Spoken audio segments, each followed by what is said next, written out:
Pemirsa, tingginya angka kemiskinan di Sumatera Selatan yang mencapai 10,97% atau sebanyak 984.000 orang membuat pemerintah Provinsi Sumatera Selatan berupaya mengurangi angka kemiskinan dengan memberikan bantuan dan subsidi.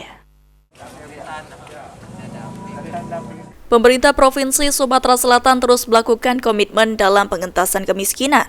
Berdasarkan data yang dihimpun, angka kemiskinan di Provinsi Sumatera Selatan saat ini mencapai 10,97% atau sebanyak 984.000 orang.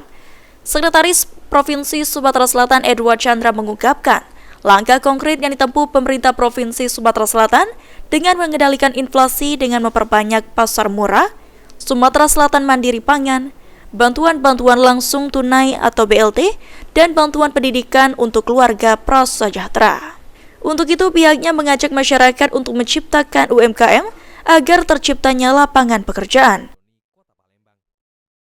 Secara kemiskinan kita alhamdulillah penurunan dari di angka 10,97 ya. Saya kira sudah banyak langkah-langkah yang dilakukan sasaran program-program yang kita integrasi bukan hanya di provinsi tapi kabupaten kota.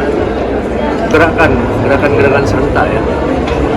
Untuk pengendalian inflasi, operasi pasar murah, kemudian gerakan siklusur mandiri pangan, gerakan tanam serentak, kemudian kita selalu melakukan koordinasi dalam level meeting, dalam TPID, ada sosial bersama yang digagas oleh Bapak PJ Gubernur, oleh bantuan dari BPK, BI, dan UGS juga di sana. Saya kira semua masyarakat gerakan ini mudah-mudahan keserentakan ini bisa mewujudkan apa yang kita harapkan.